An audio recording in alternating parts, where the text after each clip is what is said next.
called Sao Paulo Beyond the Future of Internet Governance.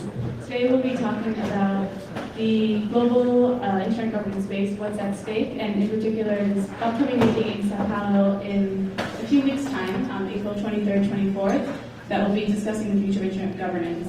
So we have a lot of panelists here and not very much time, so I think we'll just jump right in. But we really intend for this to be an open discussion with questions from the audience, from those following remotely.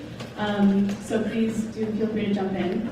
The first presenter will be Joana Barão from FGV-CTS in Brazil. Joana is a researcher on internet governance and human rights issues, and will be opening to set the stage for what's going on in Brazil. How did we get here? What are some of the national context, the issues going on in Brazil that might impact this meeting, and what we can expect to get from it?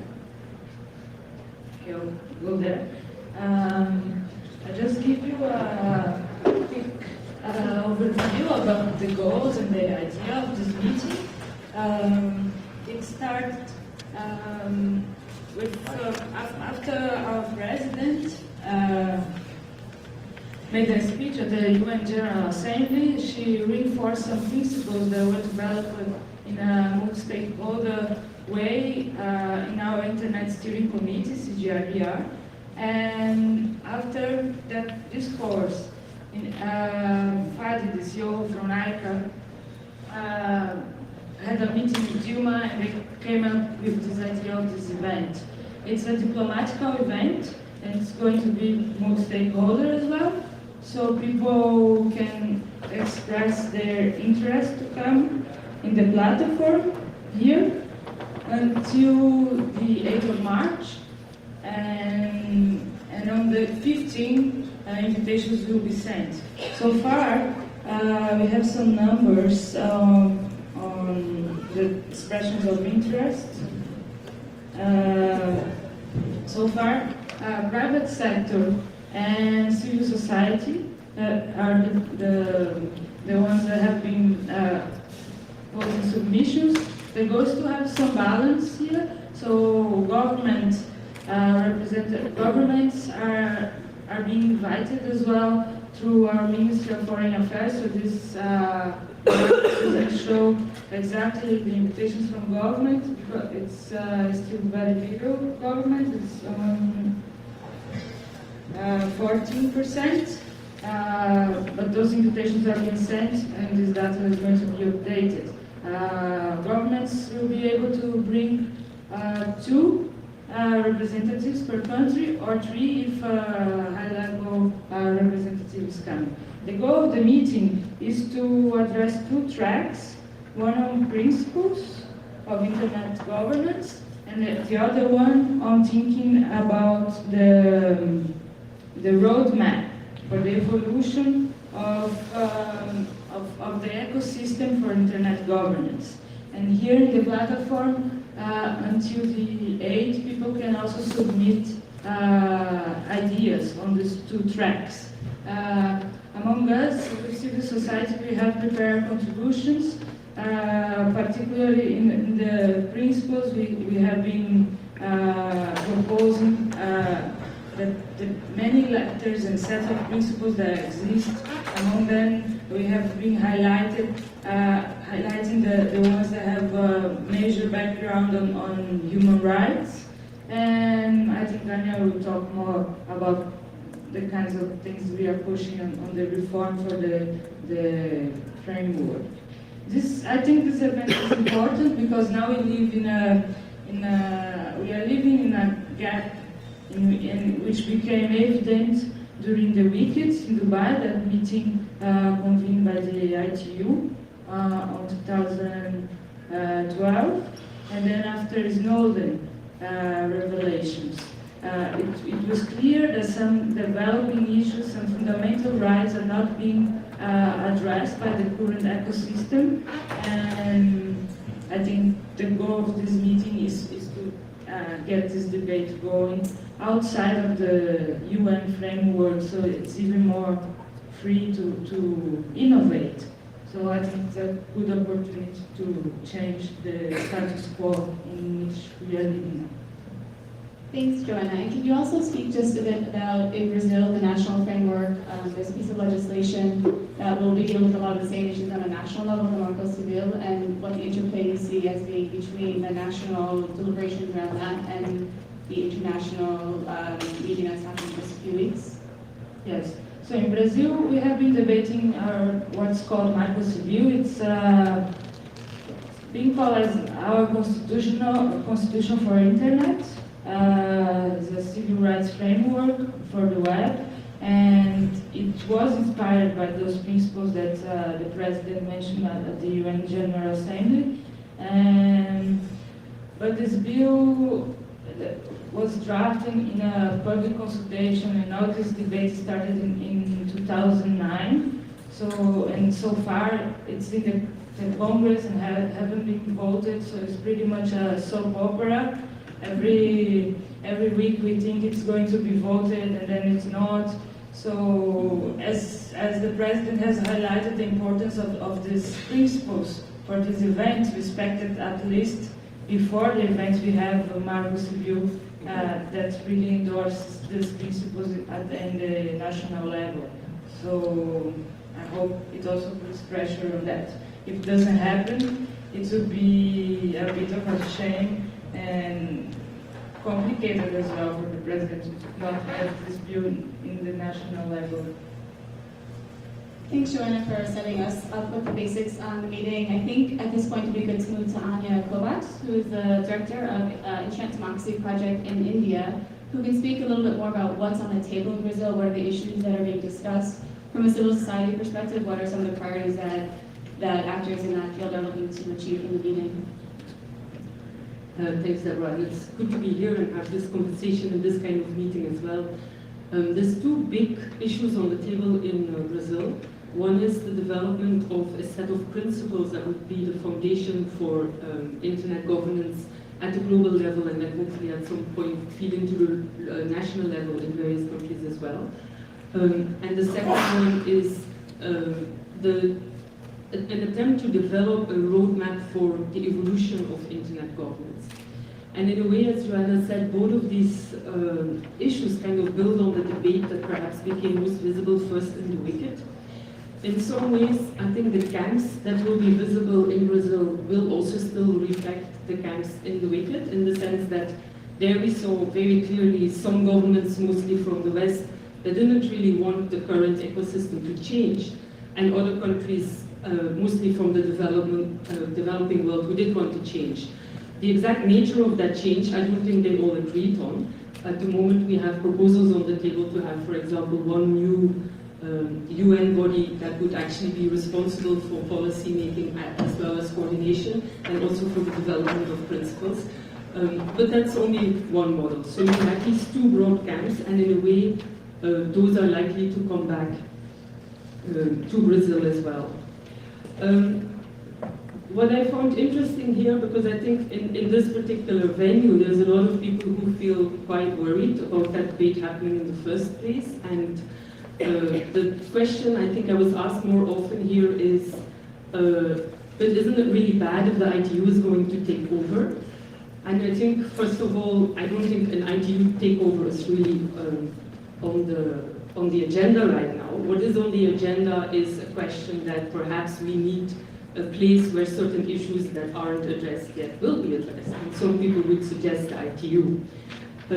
Another thing I thought was really striking in the meeting was that the role of business in shaping the internet in ways that doesn't always benefit users. In this particular event, I didn't see that very strongly. Well, for example, in India, that's very much on the agenda of civil society as well. And I think these two issues, the tension of how beneficial is government control or not, and what is exactly the role of business in evolving the current ecosystem, are actually the big drivers behind the debates that will take place in Brazil. What we try to do as civil society is kind of not to subscribe to either of these two camps, but to look at these big questions, and to also look in more detail at what is exactly missing in the current ecosystem as it exists, and what is it that really needs to change. And one thing that I think many of us agreed on is that there are certain issues that aren't sufficiently addressed. And the question does raise then, who needs to take that work forward? And who is then going to make the assessment in the first place of whether or not an issue is addressed sufficiently? So one of the issues, the things that some of us in civil society, including under a grouping called Best Bids, have proposed, is to actually introduce a new body, possibly within the UN system, that would do precisely that exercise, make a map of the current ecosystem, look exactly at who deals with what, assess where there are real gaps, and then make recommendations on how specific issues can be taken forward. I think it's really important to see that there are alternative proposals possible. I do think, since the week that actually the debate has evolved quite a lot, I don't think that always comes out enough in the media. We've made one set of alternative proposals, but there are others, and so we hope in that way that Brazil will be a really important nuancing of the debate that is existing at the moment. As part of that exercise, I think we also need to ask some really difficult questions which proponents of the multi-stakeholder system at the moment often try to avoid. We all agree that there isn't one definition of multi-stakeholderism, but that isn't really good enough an argument, in the sense that we do need to specify a little bit more, at least according to different processes. What is it that we mean in a particular process by multi-stakeholderism? How do these processes overlap with particular issues? And we probably also need to start developing more principles around when is it just about participation, when is it about representation, and if it is about representation, then what are criteria that people who participate in that process need to fulfill, especially from, say, business, civil society, when you actually speak on behalf of others. Then clearly certain guidelines should already be into place, or we are evolving into a system where those with the most money and the most time, so those who are able to participate, will actually set the rules. I think that is kind of really feeds into the second part of the agenda. I think I've mostly been speaking about the roadmap so far, but so the development of principles is very much on the agenda there as well. Part of that is about substantive principles. We see that the nature of the internet that's so has been empowering for people is increasingly undermined in a variety of ways. And to actually have a global agreement on some of the substantive things that need to be put into place to make sure that we hold on to that empowering of potential is really important. So things like interoperability, network neutrality, open standards, etc. But there is also the whole question of process principles. And that's another thing that Brazil will be working on, looking at the questions of governance, inclusiveness, transparency, accountability, and perhaps, I think increasingly, perhaps we need to start pushing it a little bit further and even say, maybe principles aren't enough, maybe we should actually move towards something like a constitution for internet governance, where we enshrine some of these principles in a slightly more binding fashion, and also develop the rules for multi-stakeholderism in a more binding fashion, but to make sure that it is a system that really contributes to social and economic development, human rights, and social justice. I leave it for you for now. Thanks, Anya. I think you did a great job of setting up what's on the table in Sao Paulo. And let's be clear, it's a 2-day meeting. Probably half of the day is going to be sort of ceremonial things, and that's a lot for a day and a half, basically, of working time. So it's quite clear that these are ongoing issues that will be evolving in debates at the UN and other venues as well. And just to show that this isn't happening in isolation, there's a number of different intergovernance events that will be happening this year and next year that were already planned before Sao Paulo. Joanna, if you could pull up the screen. On the screen we have a list of those different events that are happening. And I was thinking maybe Ben Doctor can go next to speak more about sort of the larger context, what are the ongoing issues that maybe Sao Paulo can help move beyond, but also kind of bring the larger vision in. And to introduce, this is Ben Wagner from the Senior Fellow with the Annenberg School of Communication at University of Pennsylvania. Hi. So to follow on just on what's been said here already, before I say all of this, I think I should preface it all by saying that I'm really grateful for all of the hard work and energy and dedication that all of the people both in Brazil and elsewhere in the world in civil society put into this meeting. And what I'm about to say is not to detriment that too much. But I think a lot of the conversations that are starting now basically started 2 years ago. And you mentioned the wicket and essentially this conversation, would it really be so bad if the ITU took over? Which is a big elephant in the room. And to be honest, also, in my context, it's a little bit personal because 2 years ago, I was at one of these Google organized events in DC and spoke about that at the time and wondered afterwards why on earth I was saying a lot of the things I was saying. Because, I'm serious, at the time there was a large group of the academic, technical, civil society community which all thought, oh, this ITU thing, it's awful and we need to make sure that whatever it is, it doesn't happen. And that's also linked to funding issues of certain groups, but that basically comes down to, at the end of the day, a broad debate which disagreed with the ITU doing what it was supposed to be doing. And I think many of us have come out of that debate and wondered why the things that were said were actually said at the time. And Brazil is, if you will, a little bit more of a nuanced response to that debate than the initial, oh God, this is terrible, the ITU needs to stop doing what it's doing and this is going to end. At the same time, it hasn't still resolved a lot of the very basic issues that exist. So while it's very nice that the internet is able to provide for human rights and outcomes that are extremely important in many parts of the world, it also doesn't just provide for that, it provides for many other things. And nobody's really even remotely begun to solve the legitimacy question. So nobody can tell me why it's legitimate that in parts of Uganda, Google gets to make all sorts of decisions rather than a local group or rather than any other group for that matter. Why we essentially have private corporations making decisions about human beings' lives in many different parts of the world. And that's just a huge legitimacy question, how that can be reasonable. The other side of that is the big problem, which is the multi-stakeholder model that nobody really wants to acknowledge, which is that not just that it's hugely problematic, and we haven't agreed on what it means or what it is or what it's supposed to be, but that it gives power to specific groups that otherwise wouldn't have it. And power is basically to the business community, to the technical community, and to civil society.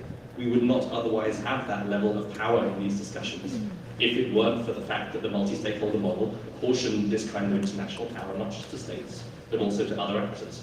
And so there's at least a burden of proof for all of the individuals involved in this model. If we're going to say that multi-stakeholder is wonderful, we at least need to acknowledge in the process that our voices are being heard in a way that no one else would otherwise care about. And that's an important thing to consider in the context of multi-stakeholderism. Why are companies even at the table? Because the multi-stakeholder model said they're there to be there.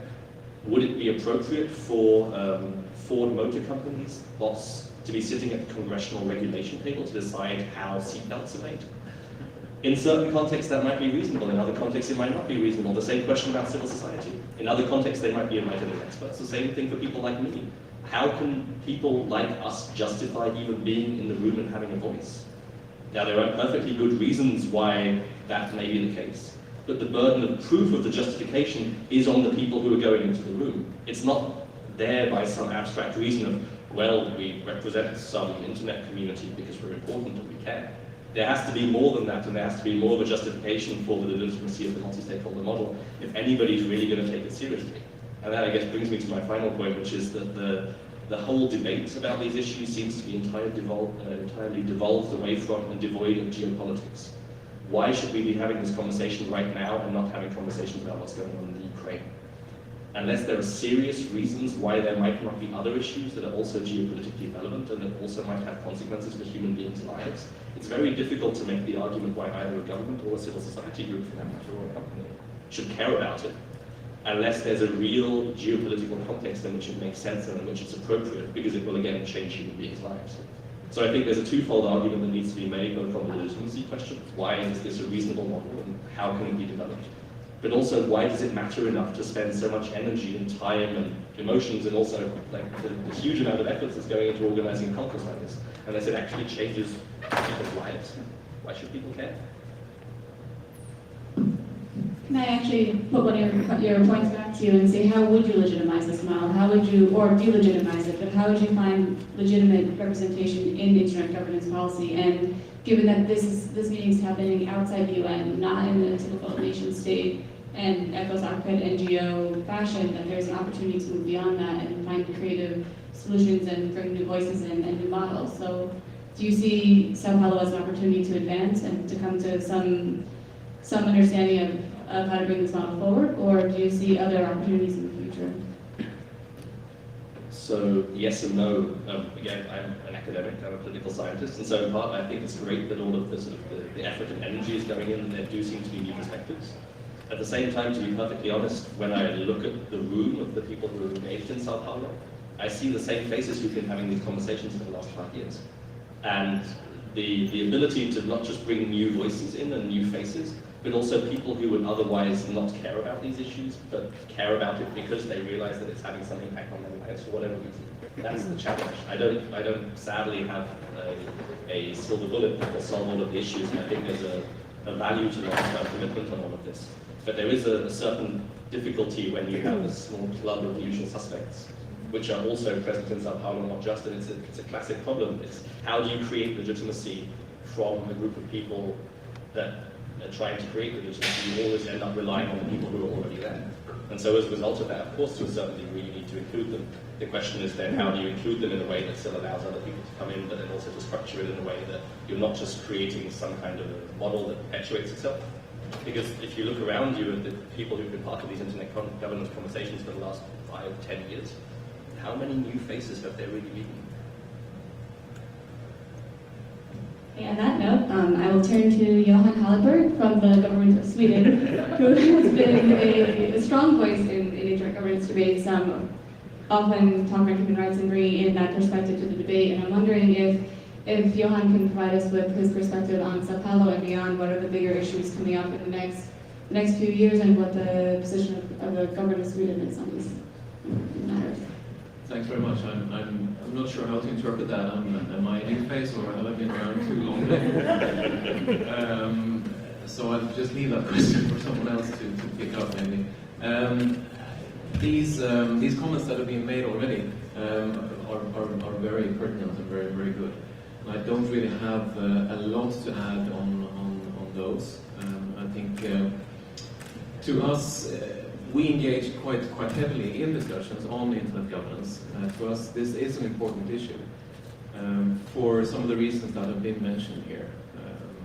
We are proponents of a multi-stakeholder model of internet governance. We would like that to remain the way in which the internet develops. We still believe that it is thanks to a very limited amount of government involvement and regulation that the internet has provided everything that it provides to people. And it includes, of course, as you know, economic growth, but also development in all facets. Political development and personal participation, freedom of expression, etc. So we believe that this free model of development of the internet should be there, should still be the way to guide the internet in the future. So that's why we are engaging ourselves a lot in internet governance. We are a small government, limited resources, so we're stretching ourselves to be able to go to different meetings and participate as much as we can. And I can confirm that in our administration, the issues of internet freedom and security and governance have been quite mainstreamed, actually, in our administration. I would guess that there is not one embassy, one Swedish embassy abroad that is not aware of the importance of these issues, and it's very high on the agenda of our embassies and also other ministries. And this is an exercise in itself, to be able to coordinate between ministries and agencies, and this takes time.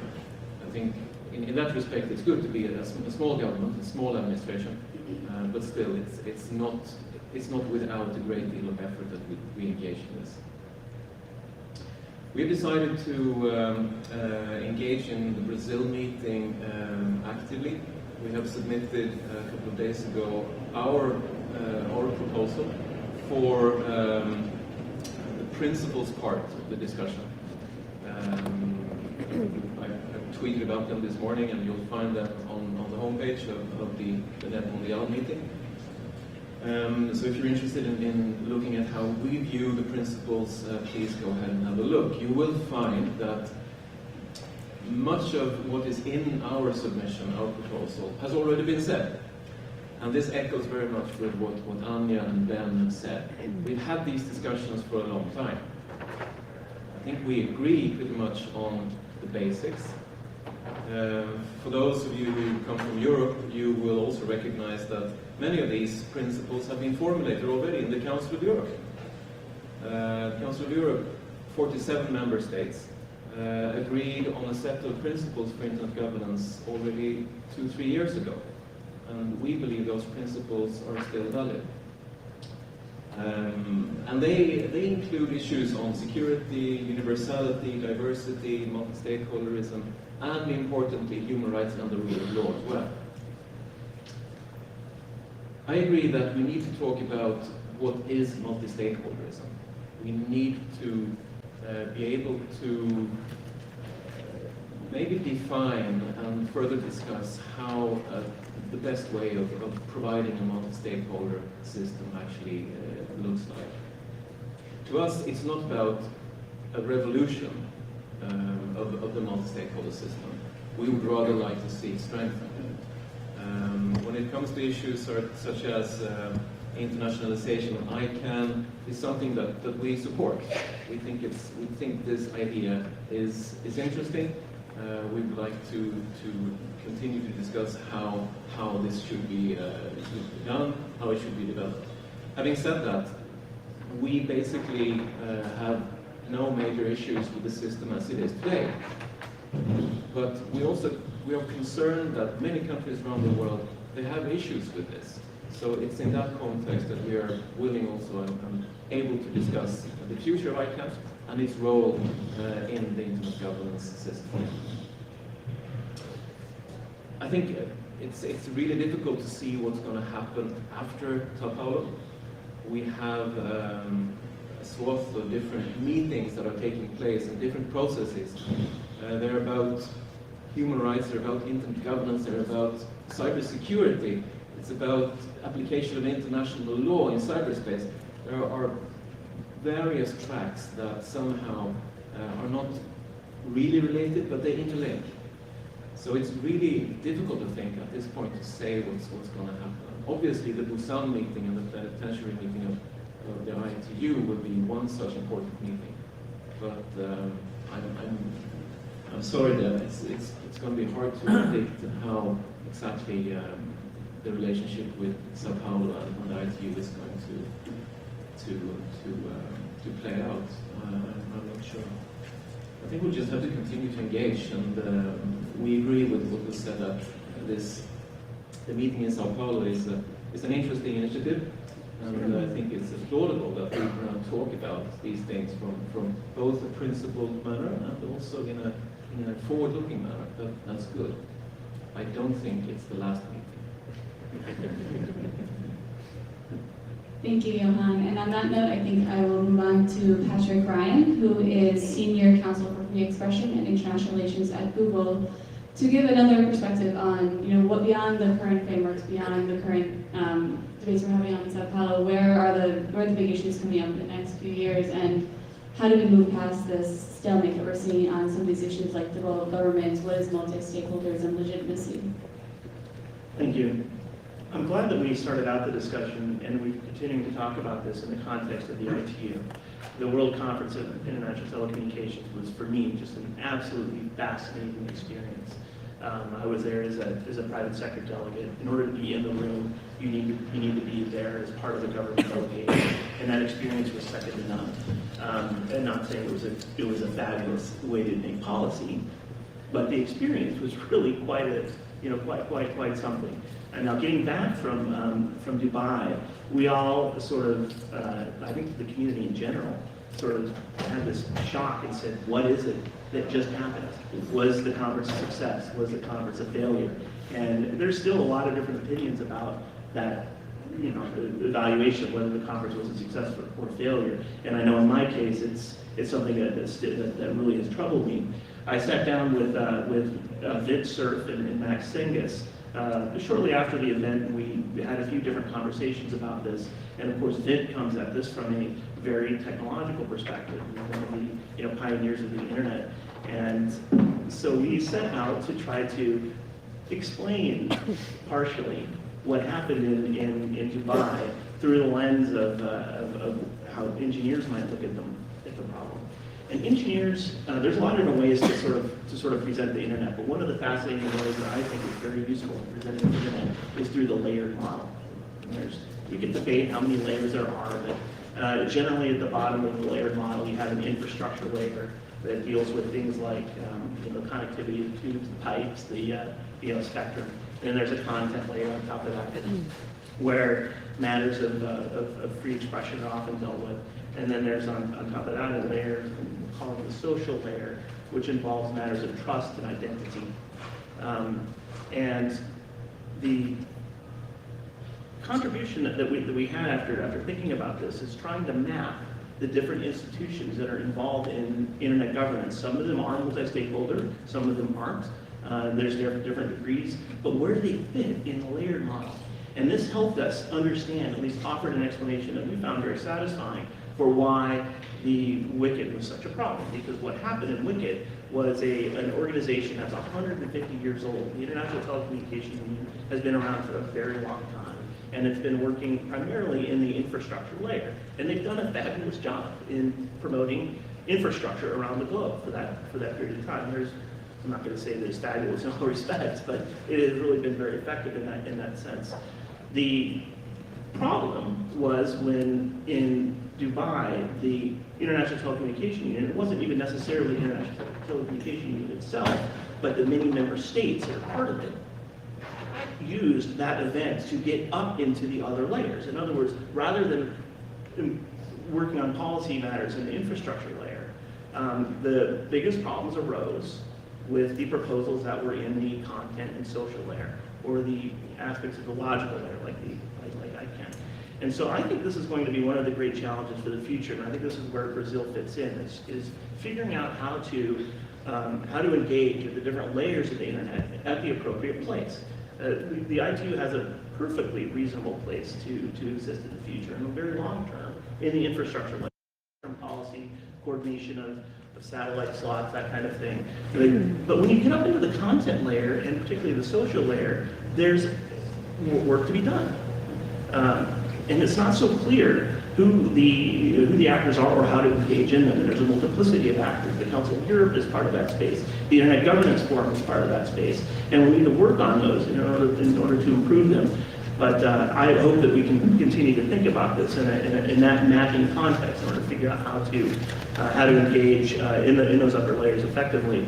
Because that way it doesn't become a discussion around the ITU taking things over, because the ITU is going to be there forever in that, and hopefully they'll stay primarily focused in the area that they do the best, where they're, as we say, stick to their knitting, what they do best.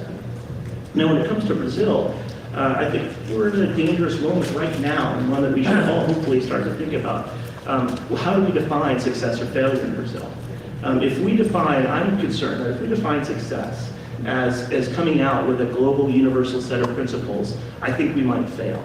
Not because we shouldn't strive towards that, but that I think it's probably unlikely that the diverse group of participants in that are going to actually agree on a universal set of principles, or even a universal roadmap.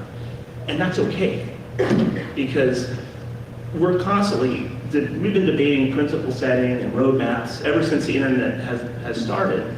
I don't know that I used to talk about a constitutional moment as well, and I'm starting to think that may not be the right way to go, because if you think about the way things are in the constitutional setting, in other words, governmental constitutions, they're constantly in flux and constantly being changed. In the United States, where we're a constitutional environment, we didn't give women the right to vote until 100 years ago. Right. So there are fundamental things that are always in flux and involved in changing in constitutions around the world.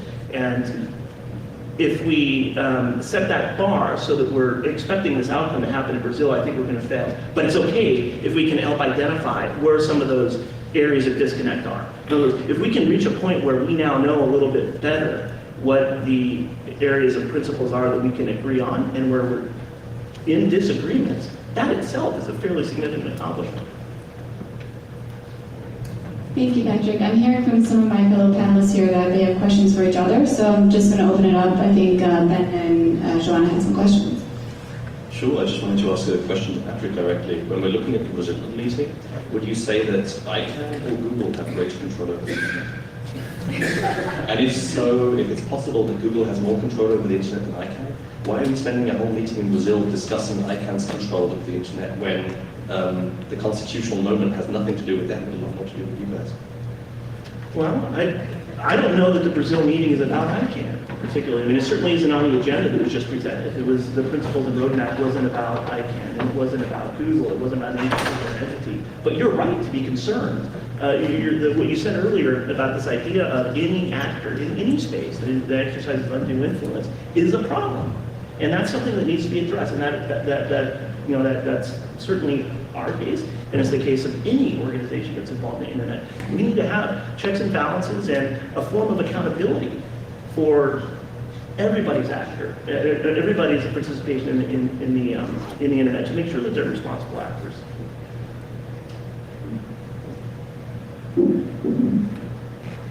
Can I maybe also respond to that?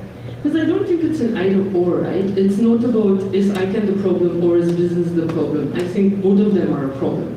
For me, the larger issue here, the larger issue here is I don't think any decisions will be made in Brazil.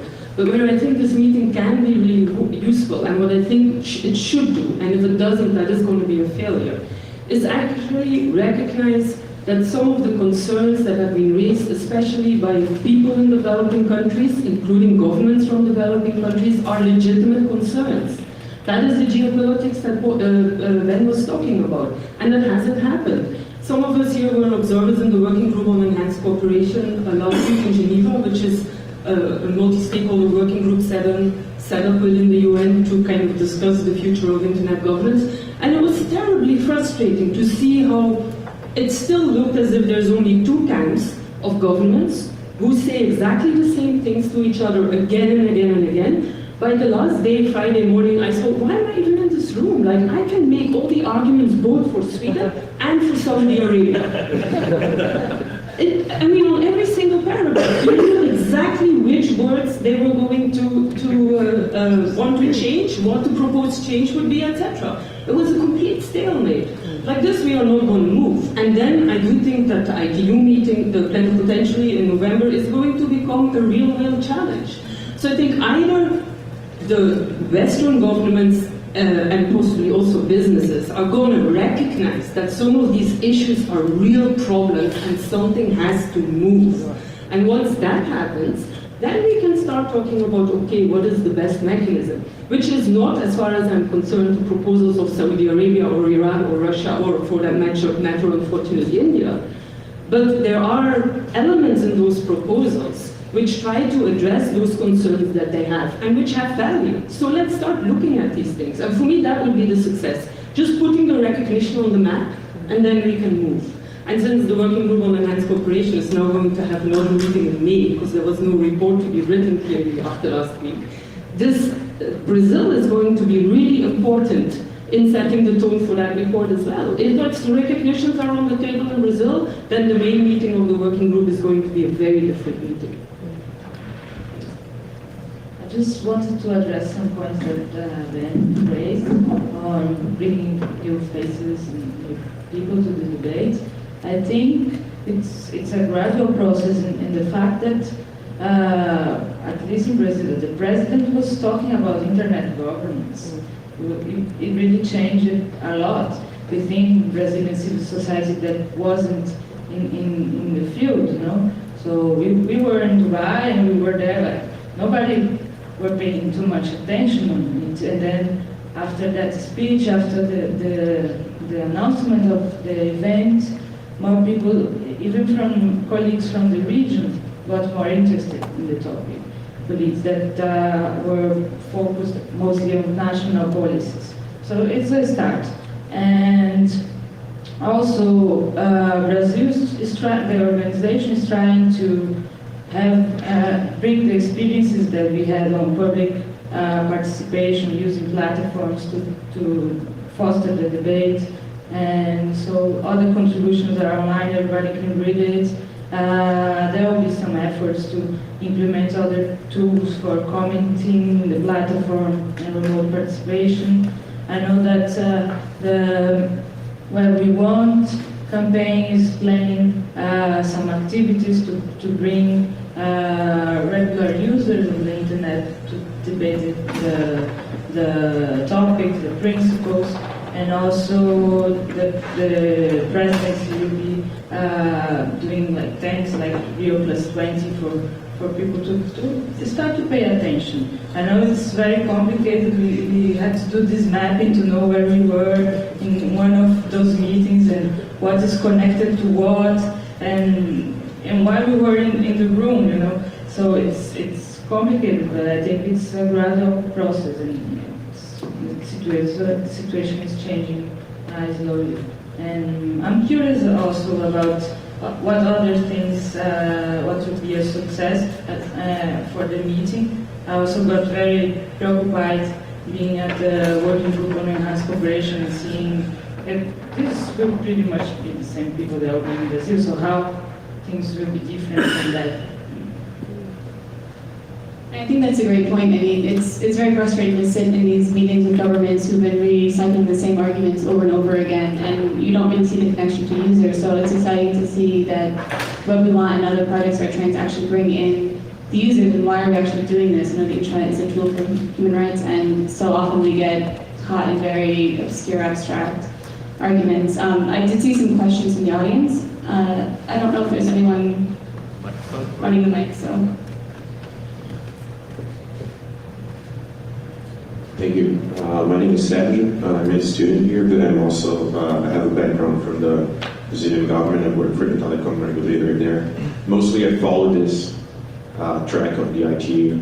And I don't get if this meeting is not about the ICANN. The reason, it was proposed by ICANN. That is the reason. We have a video of that, an interview of Faisal the day that he met with Dilma. Very proudly announcing that this would be a meeting about ICANN. And one of the reasons of it is the globalization of ICANN, which I still do not understand. What is the globalization of what also? I don't know yet if it is the IANA functions, I don't know. I'm not following, I don't see it. And one of the, I very much like this work that Joanna and other people did with this mapping, because another thing that is not there, which is not there anymore, it is like the WTDC, but there was also the Oasis Plus 10 meeting. That was the game. That was the move. Again. At least from my reading, I might be wrong, but my reading when the announcement of this meeting happened was to deviate attention from the ITU track and the meeting of Oasis Plus 10 that was happening in April, which is now not there anymore. So it's just something like, this is about ICANN, this has to be about ICANN, otherwise it's just it's an infinite loop. My question is a follow-on from that. Can I? Hi, thank you so much. Great panel. Felicity Ruby is my name and I work for ThoughtWorks. And I've been around a lot of international campaigns before, and I feel like the actions of Brazil are a little bit similar to those of Canada in the landmines process. A very stuck intergovernmental process taken outside of the UN, catalysing a whole lot of new voices and ideas that was then brought back in for kind of ratification and codification. It's a very, very creative process, and I think it's very exciting what Brazil is doing and the potentials that you've outlined. It seemed, if my reading of the matter is a little bit different to yours in terms of ICANN and the Montevideo statement, really putting this issue of the globalization of ICANN front and centre. And I was just wondering if the panel had any comments on what the most ambitious vision of that could be. ICANN itself has said it might be time to move out of home, the home being this country. What's the most ambitious vision that we could have about this genuine internationalisation or globalisation? Thanks. My name is Linda. I recall being in Dubai all through the wicked times, and almost having to walk home that Friday because we didn't know that all the metro were closed. All right, that's by the way. I recall also writing the basic document for the Africa IG from my kitchen, booking a flight to Addis Ababa to go and knock on doors at the African Union and the United Nations Economic Commission for Africa, saying, hey guys, this is something that needs to be done, you know.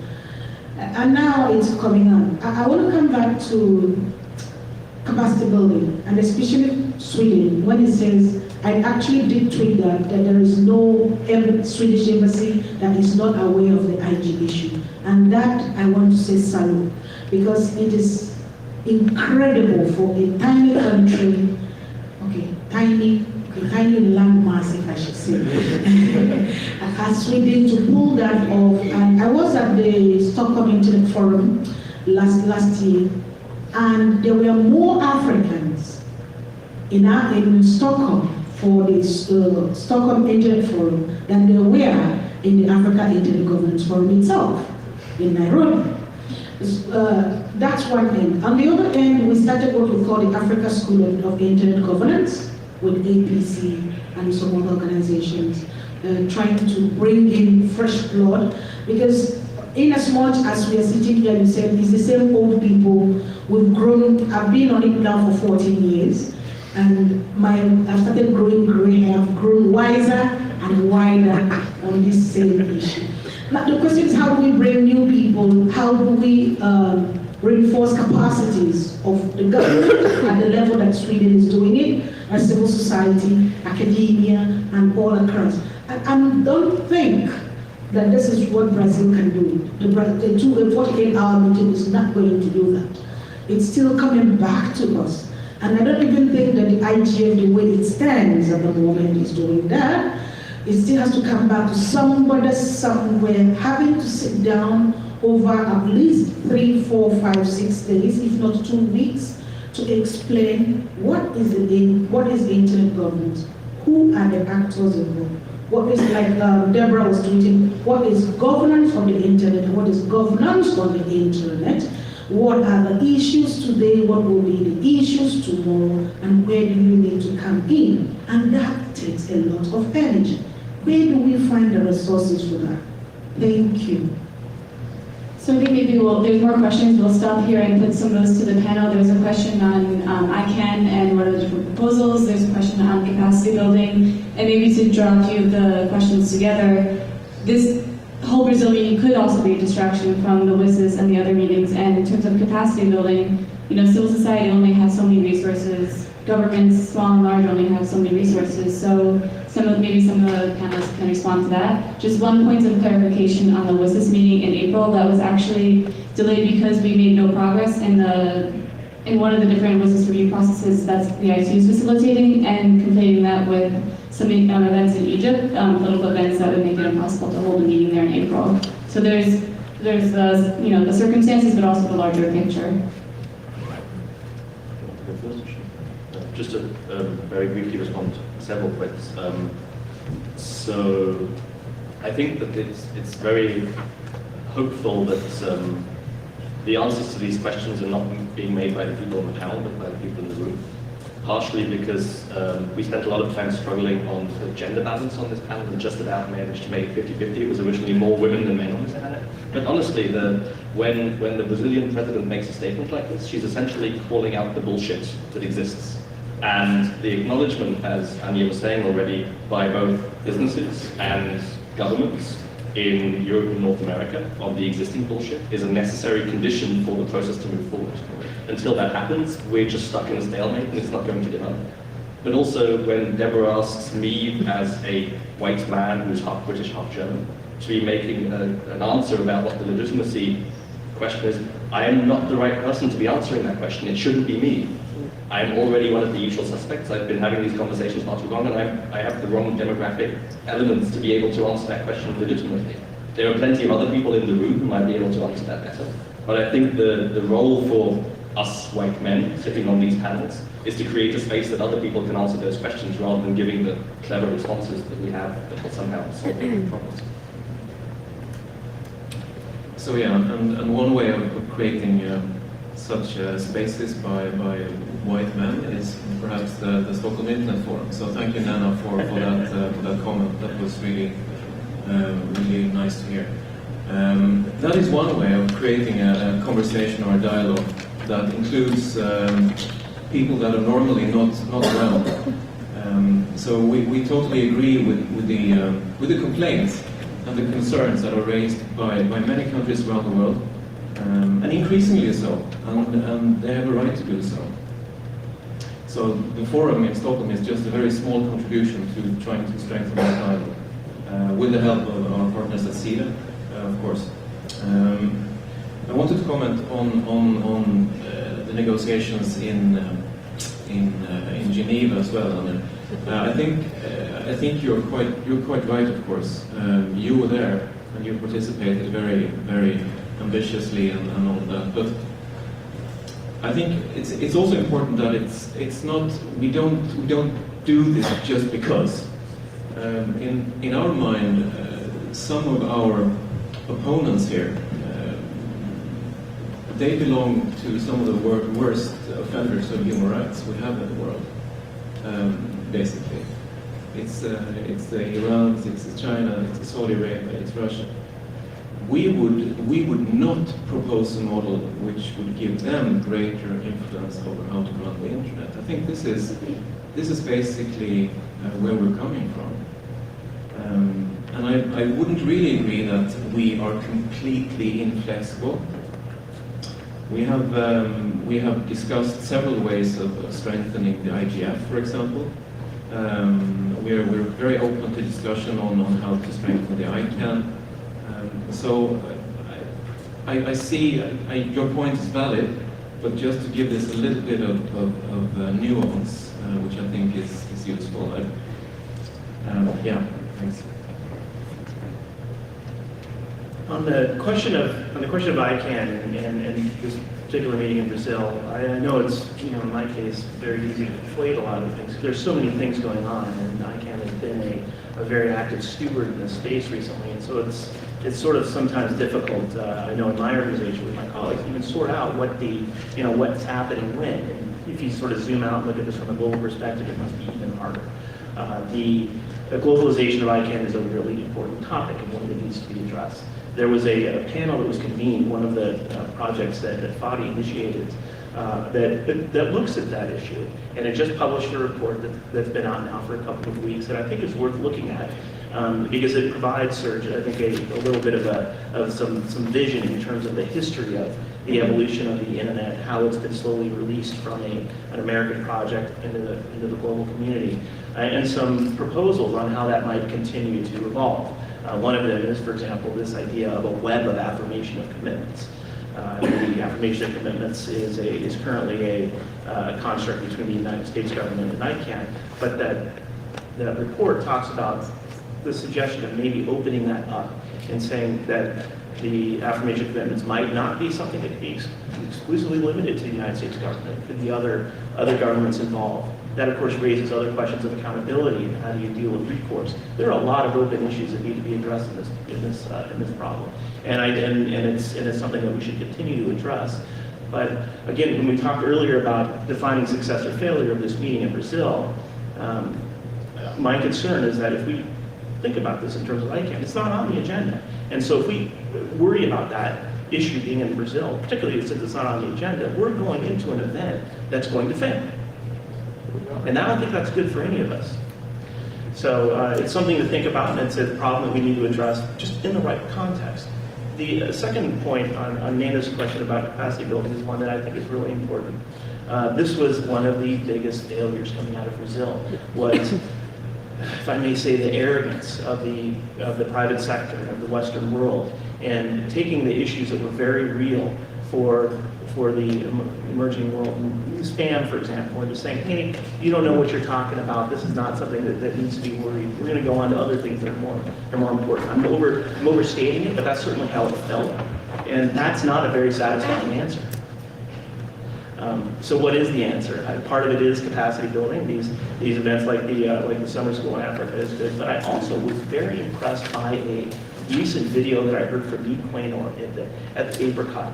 It was a short recording, and you can look it up on Apricot, about 2 minutes long. He has a really interesting presentation about how, in order to address the issues that affect the emerging market, in his case, Africa, it's really important to focus energy locally.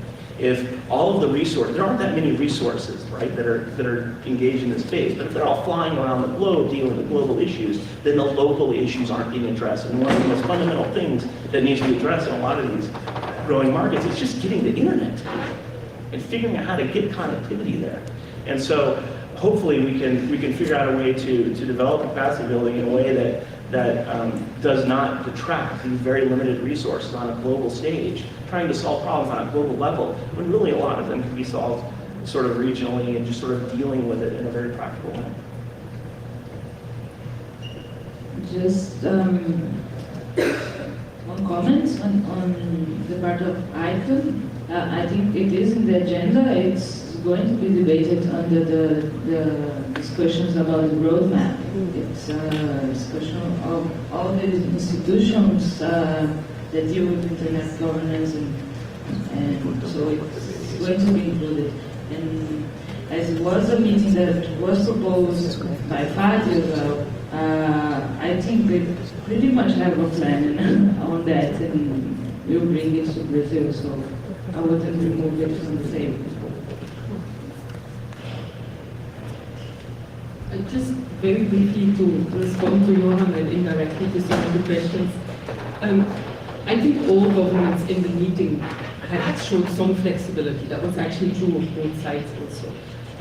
But perhaps what we really need is to kind of not discuss so much the concrete proposals already, but actually to take a slight step back and look again at what are the underlying concerns and what are then alternative ways in which these can be addressed. And for example, strengthening the IGF now, frankly speaking, that's too little too late. Like if that would have been agreed to 5 years ago, that would have been fabulous. But now that's just not enough. And I think, I mean, you have to take into account this history. In the working group, another thing that was done was a really useful exercise. There was a correspondence group that actually tried to map where issues are already being addressed. So they collected lots of input. That exercise wasn't finished. But for example, a more substantive discussion of that exercise in the meeting would have been really valuable, I think, to kind of perhaps refocus the conversation a little bit. There's nobody specifically to blame that didn't happen, and I think there was also recognition at the end of the meeting that it was a pity that didn't happen. But I think that kind of work is really important, and it also helps with the kind of questions that Nena was asking. If we have, for example, a new body that will look at gaps and where those can be taken forward, a substantial part of its work could be this ongoing mapping exercise, but also then documenting these processes and making that information publicly available so that everybody who either wants to get involved in some way or has an issue actually knows where to go to ask, so where exactly do we need to go with this one? And at the moment that's completely absent, and I think that's one of the big challenges for capacity building. Also, another thing that really struck me in the working group, and it's again one of the weaknesses of multi-stakeholderism, there were fantastic contributions made by people also from civil society who already have capacity in response to a questionnaire which they sent out in the summer, in July, August. And in the discussions in the working group last week when it came down to recommendations, the only inputs that really were on the table were inputs that could be represented by a person who was present in that room. So if some of the proposals that we made as civil society were actually discussed there, it is because some of us were there to kind of say, we really want this to be on the agenda. We have text, if we take this into account. And then they immediately said yes. But it really made me conscious of all the people who did that fantastic work and didn't have the resources to be in that room to actually make the point and say, we want this to be discussed. Which is also, I think, one of the values of Brazil, that hopefully there will be a broader group. So more of these alternative proposals that can help reshape the debate a little bit will actually get attention, which I think they haven't had sufficiently. On ICANN, unfortunately, I don't have, I'm not able to answer the question because I don't feel that we have that perfect vision yet. There's also, I would love to see more research done, for example, even on things like the role of the GAC in ICANN right now. because I think there is a lot of value in the ICANN model, but for example, the whole controversy around .amazon, the new GTOD, it wasn't picked up by the processes within ICANN. It is the GAC that said, wait a minute, maybe like some countries do have a real issue with it, and I think that's legitimate that they raised that question. Which then again raises a question about, so what role should governments have in that system, even within ICANN? And even though I think the ICANN model should not be completely overhauled, I think we need more information about the exact role that governments already have in the system, how that works, to be able to really come up with that vision where we say, this is what supports an internet for social justice and human rights.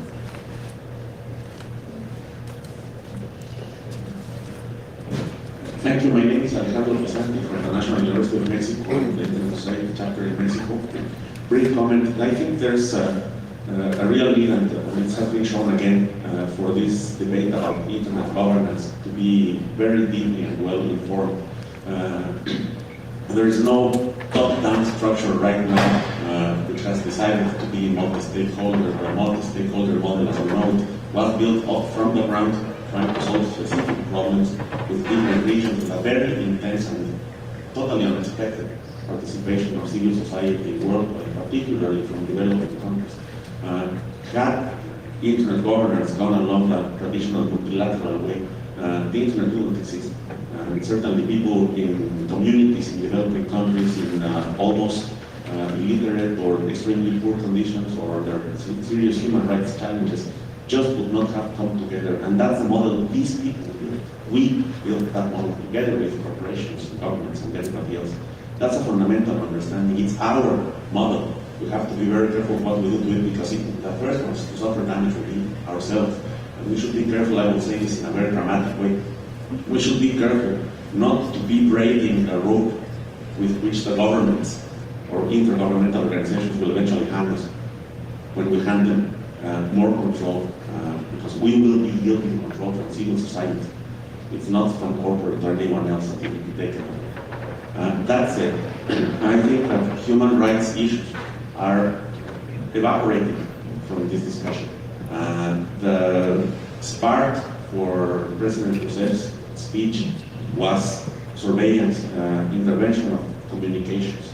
And I hope someone in the panel has an answer to how that issue will improve, with some logical causation from what you expect from the meeting in Sao Paulo. Thank you, Alejandro. I think there's a few more questions on the side, so maybe we can do one more round, and then some closing remarks from the panelists based on the questions.